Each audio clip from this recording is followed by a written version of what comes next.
نسبة كبيرة من البنات المحجبات فاهمات فكرة الحجاب غلط، واحتمال كبير انت منهم، او احتمال انت اصلا نازع الحجاب وخلي نفسك محط انظار الشباب ما يستاهلون يشوفوك اصلا. ليش الحجاب صار مرتبط بالتخلف بنظر اغلب البنات مع انه العكس تماما؟ بهذا الفيديو راح اراويك الجانب المظلم من حياة البنت غير المحجبة، وصدقيني بعدها راح تحمدين الله على الحجاب لان اللي راح تسمعينه راح يصدمك.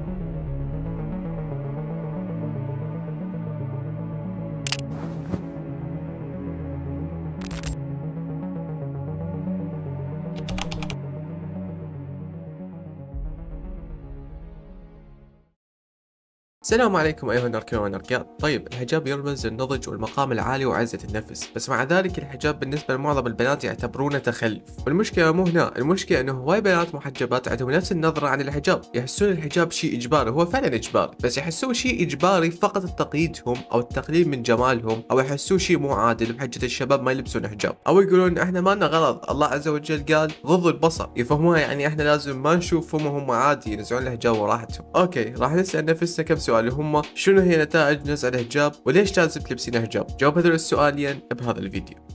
شنو هي نتائج نزع الحجاب؟ ما راح ابدي بالنتائج الشائعه وهي لفت انظار الذكور او زياده نسبه التعرض لعمليه الاغتصاب او العذاب المؤكد بالاخره. اول شيء راح تقل مكانتك عند الناس الصح او الرجال الحقيقيين، لان كونوا على بينه انه مستحيل يجي رجال حقيقي يتزوجك او ينعجب بيك، حتى الوحيدين راح يحبوك هم الشباب او الرجال اللي يسيطر عليهم شهواتهم بس. يعني اليوم شاب ينعجب بيك وانت حبيتيه، باكر راح يشوف وحده احلى منك وبكل سهوله ينساك. يعني بين قوسين مستحيل تحصل رجال حقيقي، والوحيدين راح ينجذبوا لك هم الذكور المزيفين، يعني اللي عندهم غراض رجال بس ما عندهم اخلاق الرجال. ثاني شيء الاستمرار بالانحدار نحو الهاويه، يعني انت بديتي بنزل الحجاب، من يقول انت راح توقفين هنا؟ انت ذات نفسك ما تعرفين، يقول تشوفين واحده ترقص بالتيك توك وعايشه بنعيم بسبب الفلوس اللي تجيبها، انت راح تقولين يا الله هو انا اصلا نازع الحجاب خليني اجيب فلوس، وتصيرين راقصه بالتيك توك. او تشوفين واحده تغري الشباب وتكون علاقات حب حتى تحصل هدايا، احتمال كبير انت تسوين نفسها لانك بكل بساطه تخليتي عن اهم مبدا هو الحجاب، فمو صعبه انك تسوين هذه الامور. مثل ما طلعتي عذر للحجاب فراح تطلعين عذر لهذه التصرفات، واذا ذكرتهم مجرد امثله لان اكو مئات السيناريوهات ممكن تصير. طبعا راح تقولين مستحيل اسوي هذه الامور كلها، شنو شفتني بنت شوارع؟ خليني اقول لك، اذا الشيطان اجتمع ويا الفلوس فبنسبه كبيره كلش راح تسوين اسوء من هذه الامور، لان الوحده مثلك تخلت عن الحجاب باسم الحريه والعدل والتطور، كل شيء متوقع منها. ثالث شيء راح تصيرين حجه لبنيه ثانيه حتى تنزع الحجاب، احتمال واحده راح تقلدك، واحتمال ثلاثه، واحتمال 10، يعني فوق الذنوب اللي انت شايلتها راح تشيل ذنوب بنات ثانيات. على سبيل المثال صبا زوجة ابو الرب ما شاء الله راح تدخل 3 مليون مشترك، وشي اكيد الاغلبيه العظمى بنات، هاي اذا مو كلهم، بس خلينا نقول نصهم بس بنات. مستحيل اقتنع انه ماكو وحده من 1.5 مليون بنيه ما نزلت الحجاب حجه انه صبا ما تلبس حجاب، لان يعني صبا بالنسبه له قدوه، وشي اكيد مو بس بنيه واحده تنزع الحجاب، احتمال 10 واحتمال 100 واحتمال 1000، لان لو بس 1% من 1.5 مليون بنيه نزعت الحجاب فاحنا قاعدين نحكي عن 15,000 بنيه. السلام عليكم. طبعا وجوب الحجاب من الضروريات عند المسلمين، كل علماء السنة والشيعة متفقين على وجوبه، صراحة ماكو أحد يقر بعدم وجوبه، يعني منقول إنه بعض المذهب لا، بداعي المسلمين كلهم. وهذا التسالم اللي صاير بين المسلمين على مختلف طبقاتهم ومذاهبهم يكشف لنا عن أخذ هذا الحكم الشرعي يدا بيد من المشرع الإسلامي الرئيسي اللي هو من هو نبينا محمد صلى الله عليه وآله وسلم. وكذلك أنا بالنسبة رأيي صراحة هو يكون شون يعني هذا الشيء المتعارف عليه مجتمعيا تقريبا، مو تقريبا اصلا بكل الدول، يعني الدول العربيه المسلمه، حتى الدول الخليج. هسه ابسط مثال يا دول الخليج العفو دول الغرب، ابسط مثال من نشوف بنيه اجنبيه تمام مو عربيه لابسه حجاب، من نشوفها لابسه حجاب شو نقول؟ اول شيء يخطر ببالنا هاي مسلمه. معناتها شنو؟ الاسلام ويا الحجاب، يعني انت مسلمه تقول انا مسلمه انت تحجبين، واحد يقول الحجاب مو واجب، الحجاب مو غصب مثلا. ومن هاي نقول يعني المقولات اللي الناس تتداولها صراحة اللي تضحك فيها على نفسها، بس من وجهة نظري أنا أشوف الحجاب ستر للبنية، يعني أنت بنية حلوة، يعني جديات طلعين هيك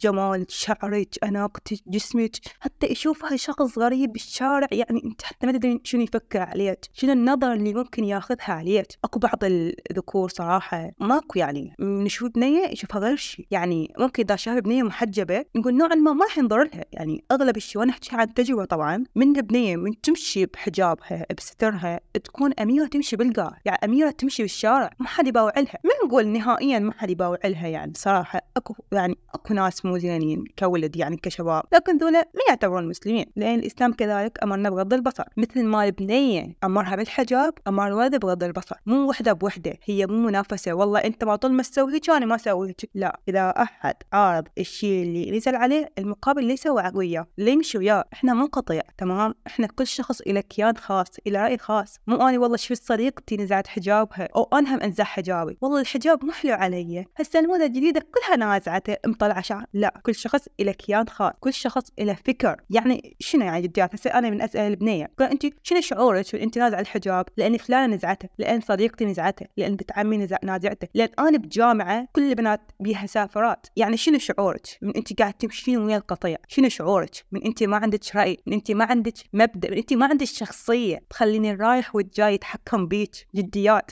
مش تشوفين إنه هالشيء غلط؟ مش تشوفين هالشيء إنه لازم أكو شيء غريب بالموضوع؟ يعني جديات. بعدين أصلا الحجاب فرض وواجب شئتا أم أبيتا صراحة. مو تجيني وحدة والله هذا المجتمع هو اللي عادات وتقاليدنا هي اللي فرضت علينا الحجاب مستحب. لا حبيبتي، الحجاب مستحب شنو؟ الحجاب واجب. عرفون شنو واجب؟ مثل ما الصلاة والصوم واجب على المسلم، انت تقول انا مسلمة تحجبي، مثل ما ماكو مسلم بدون صلاة. يعني هاي ما اعرف شنو وضع الناس اللي هم مسلمين بس بالاسم، اسميا فقط. انت مسلم ومصلي والصوم؟ لا حبيبي، خير يا اسلام، هذا يا اسلام جديات. بعدين اكو فئة من البنات يقولن انه والله احنا اهم شيء ايماننا من الداخل، هو الايمان بالقلب. اوكي اتفق وياك، الايمان نوعين، ايمان ظاهر وايمان باطن. الايمان الظاهر هو هذا سترك، انت تستري انه شعرك ما يطلع، جسمك ما يبين. والايمان الظاهر انه يعني الايمان الباطن العفو يكون الايمان بالقلب. وبعدين انا ما اقصد الحجاب، هذا الحجاب اللي وصله هيك قطعه قماش حاطتها على راسك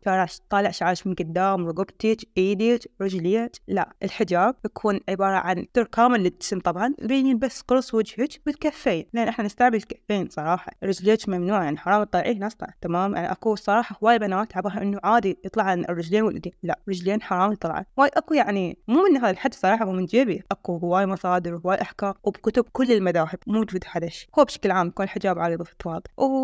والسلام عليكم ورحمه الله وبركاته.